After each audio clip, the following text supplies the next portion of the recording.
esse grande mistério. Que mistério é esse?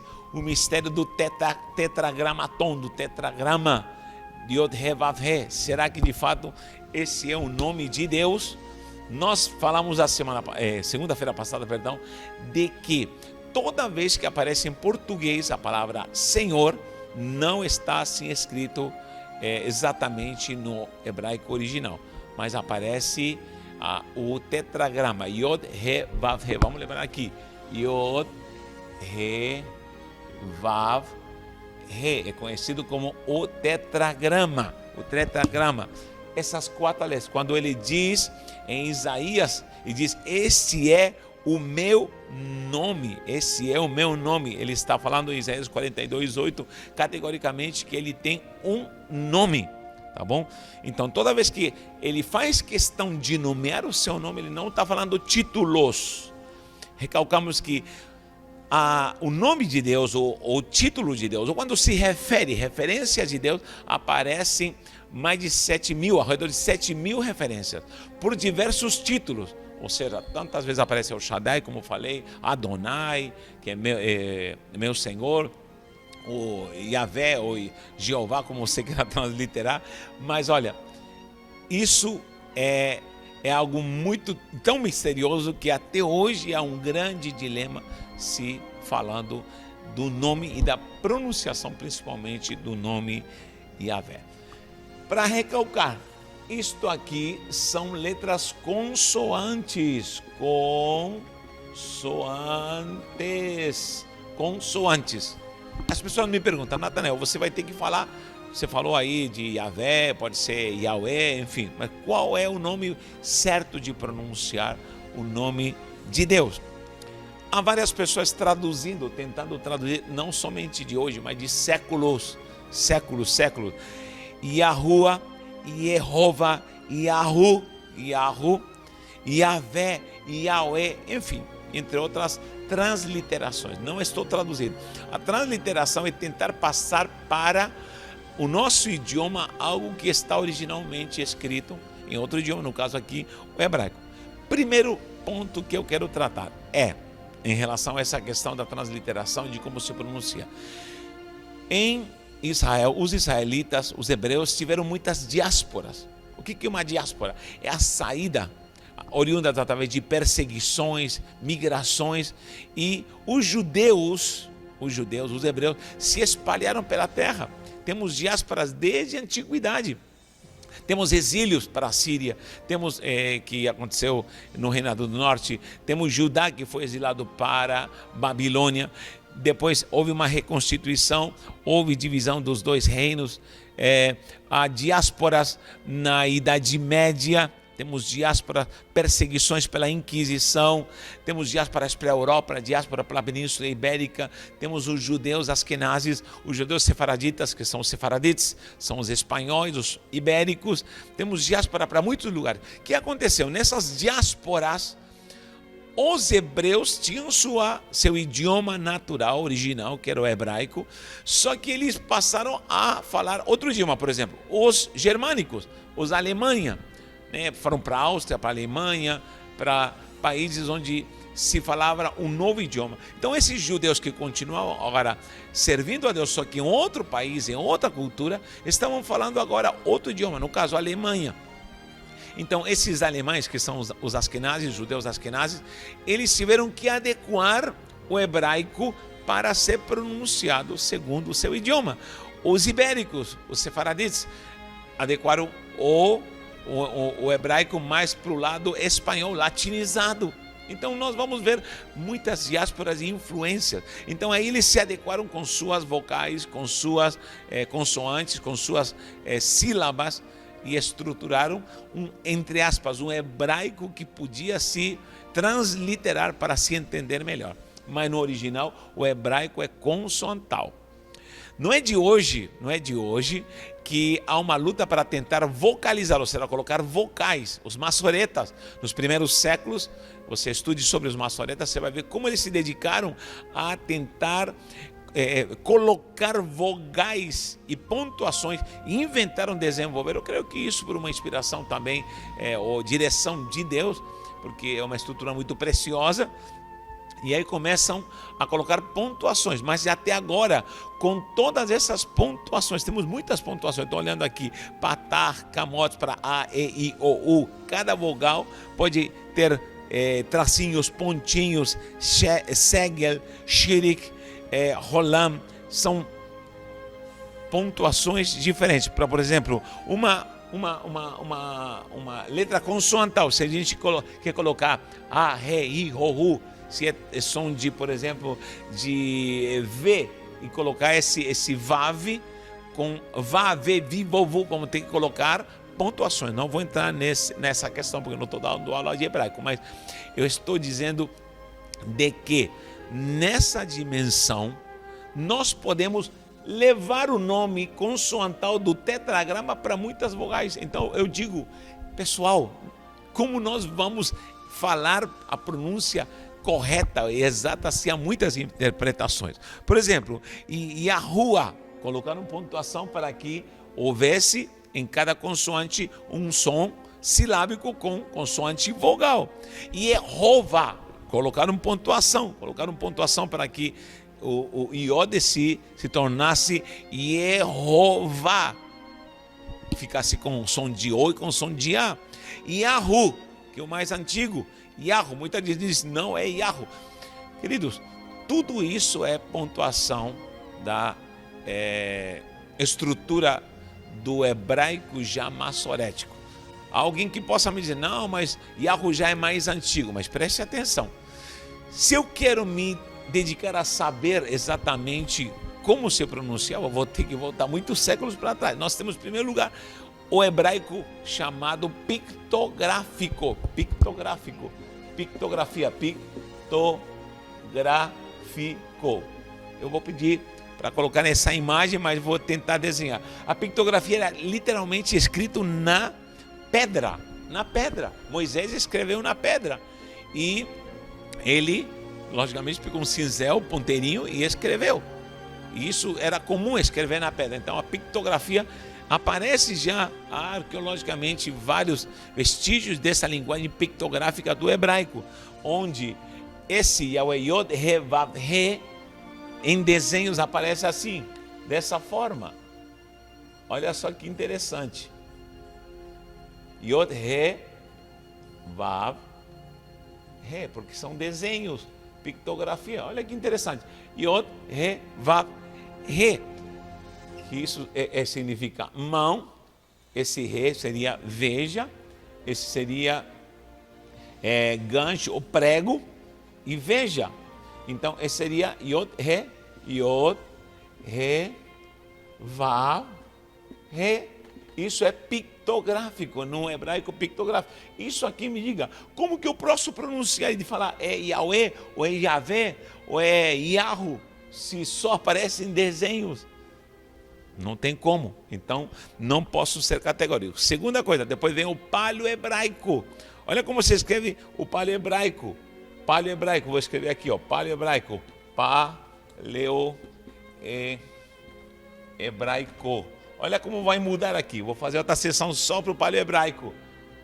Totalmente diferente. Yod He Vav He. Você pode pesquisar isso e vai aparecer uma imagem mais clara desse Yod He Vav He nessa escrita do paleo-hebraico. Ó, Yod He Vav He é totalmente diferente.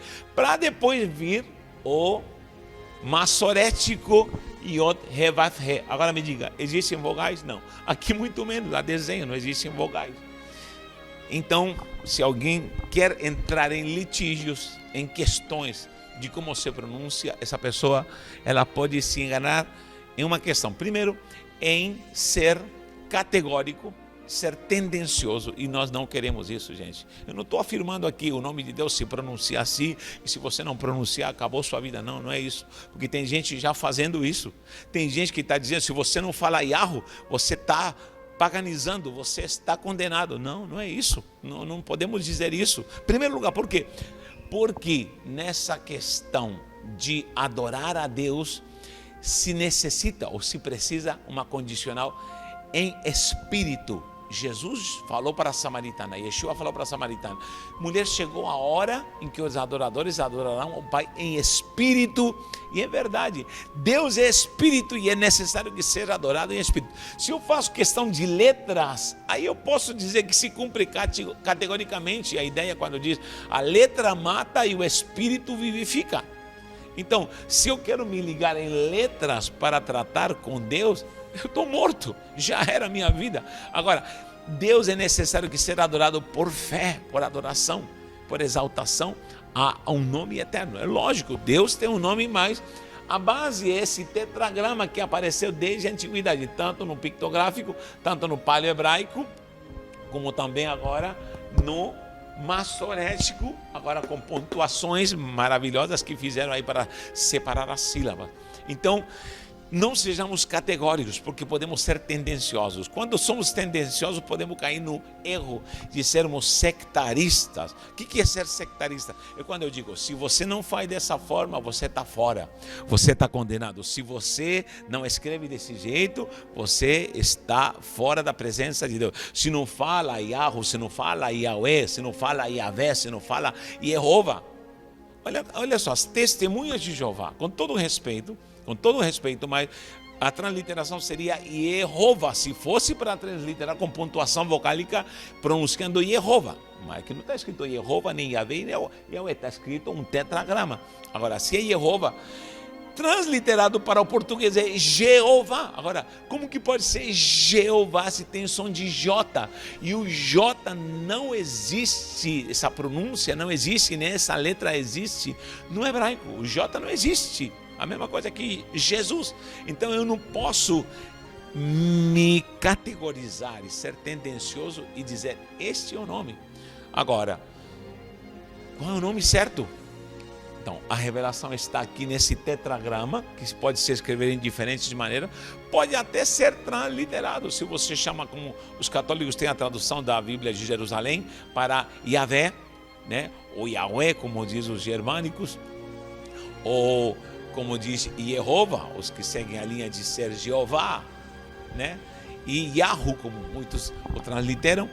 Eu não posso dizer simplesmente é dessa forma, porque podemos dizer ou transliterar de muitas maneiras esse tetragrama, mas aqui está inserido o ser de Deus, esse Deus glorioso, esse Deus todo-poderoso, autoexistente, um Deus transcendental. O tetragrama está trazendo no seu nome a transcendência desde o passado, presente e futuro. Tá bom? Esse é o Deus eterno, a sua eternidade está revelada no seu nome. Olha que interessante, em Êxodo capítulo 6, ele aparece, está falando com Moshe, com Moisés, e já no capítulo 3 diz que o anjo, né, de Yahvé, ou Yahweh, ou Yahu, aparece para Moisés no capítulo 3, não diz o Senhor, diz Yahvé, ou será o tetragrama, o anjo desse tetragrama aparece quando nós encontramos essa passagem com Moisés. Mas olha só, aqui já no capítulo 6, falando com Moisés ainda e se revelando no seu nome, ele fala algo em relação a Abraão, Isaac e Jacó. Capítulo 6, versículo 2 diz assim: falou mais Deus a Moisés, ele disse: eu sou o Senhor. Aí não está escrito eu sou o Senhor, está se falando eu sou o tetragrama, Yahvé, Yahweh, como você queira transliterar. Mas aparece isto no original. Aparecia a Abraão, a Isaac e a Jacó. Abraão, Isaac e Jacó, certo? Um Deus geracional. Como El Shaddai, na sua versão está escrito como Deus Todo-Poderoso. Mas pelo meu nome, na sua versão está escrito o Senhor, mas não está escrito pelo meu nome, tetragrama Yahvé, Yahweh, Jeová, Yahu, não me revelei, não lhes fui conhecido. Olha o que está dizendo esse versículo, Deus falando para Moisés, para Abraão, para Isaac, para Jacó, não me revelei com um nome, mas para você vou me revelar com um nome. Você pode ver essa revelação do nome no capítulo 3, Deus falando com Moisés. Está interessante esse assunto? Vamos ter que mergulhar nisso aqui. Nem que eu continue mais uma semana falando sobre o nome de Deus, seus títulos, o que podem significar, cada direção desse nome glorioso, porque ele é um nome que abrange tudo. Isso é o que traz vitória. Outra coisa, hoje em dia, enquanto muitos se preocupam em falar só como se translitera, esquecem de uma coisa, que nós estamos no tempo da gratuidade, da graça de Deus, da graça. E essa graça, esse carisma em plenitude foi derramado através de quem? De Yeshua HaMashiach, o Yahu, o Deus Todo-Poderoso, o Yahvé, Deus Todo-Poderoso. Ele enviou o seu Filho, o Jeová, Deus Todo-Poderoso, trouxe o seu Filho, Jesus Cristo, e Yahushua, ou Yeshua, como você pode falar, ou Jesus Cristo, ele veio, habitou entre nós, ele trouxe a gratuidade, e este nome foi revelado, e através desse nome, quem confessa o nome do Senhor, tem acesso a toda a glória da eternidade, toda a glória desse nome sobrenatural. Então, vamos ter que ver isso e analisar o nome de Yahushua, de Yeshua, de Jesus Cristo, Yeshua HaMashiach, ou Yahushua HaMashiach, e você vai encontrar que através de Jesus você tem acesso a Deus quando você de fato o adora em espírito e em verdade. Que Deus continue derramando graça abundante sobre tua vida, e vamos continuar estudando e analisando esse tema precioso para que você cresça, se desenvolva e principalmente entenda o que Deus quer fazer na tua vida. Recalco novamente, não posso me polarizar, não posso ser tendencioso, porque vou me tornar sectarista e aí vou dividir o corpo de Cristo. Tem muita gente santa buscando ao Senhor e nem sabe que existe tetragrama, nem sabe. Essa pessoa está condenada. Tem gente que não sabe um pingo de hebraico. Como eu estou aprendendo hebraico agora e estou descobrindo coisa preciosa. Agora, todo esse tempo eu falei Jeová, falei Deus, Pai Celestial, e por acaso perdi esse tempo. Eu conheço gente séria que negou 30 anos de crente, se batizou de novo em nome de Yahu. Por quê? Porque diz que perdeu tempo falando do nome de Jesus. Meu Deus do céu, não entre nesse erro, pelo amor de Deus. Adore ao Pai em espírito e em verdade, porque senão me torno sectarista e religioso. Qual foi a proposta de Jesus para a samaritana? A samaritana falou: vocês falam que é no monte ali em Jerusalém que deve se adorar, religião. E os samaritanos dizem que é no monte de Gerizim. Sabe o que essa mulher estava dizendo? Vocês estão tudo perdido de uma forma religiosa e na verdade eu estou perdida, não sei aonde devo adorar. Aonde é que é realmente? Aí Jesus fala, chegou a hora dos verdadeiros adoradores. Então, o nome de Deus, como se conhece numa verdadeira adoração, é quando você crê que Ele é eterno. Esse tetragrama, Yahvé, Yahweh, Yahu, está dizendo, eu sou Deus transcendental, o Deus que era, é e será, e quero atuar na sua vida, quero transformar a sua vida. E através do seu Filho Jesus Cristo, veio a salvação e a gratuidade, esse mistério que fez com que o judeu não falasse o nome por séculos. O que acontece? Nós temos acesso a essa eternidade, porque o próprio Yeshua é o nosso Deus. Tá bom? Que Deus te abençoe. Continuamos aí sexta-feira, e na sexta-feira temos aí um brinde para quem for contemplado. Se inscreva no nosso canal, participe, faça comentários, dê ideia, não tem problema, dê um like. Se não gostar, dê um dislike, não tem problema. Eu quero que você nos siga para que possamos juntos crescer no conhecimento e na graça do Senhor. Um abraço e um beijo no coração. Deus te abençoe.